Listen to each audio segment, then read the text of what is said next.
Unha vez, nunha noite fría e tranquila, cando o vento da aldea rozaba as tellas, atopeime deitada na miña cama, vencida polo sono, buscando descanso.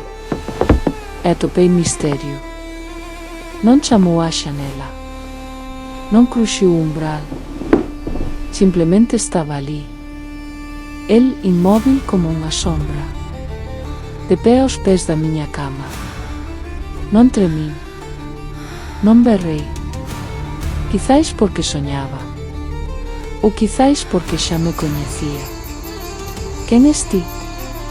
Preguntei, e na miña mente resou unha palabra que non era palabra. Quen é? Un pensamento prestado. Ás veces sentín tristura que non era miña. Quen é? Ás veces un recordo que nunca vivín.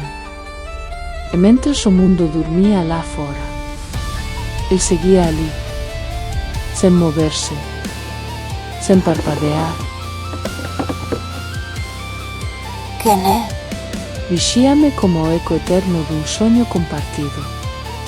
E comprendín que nunca se fora.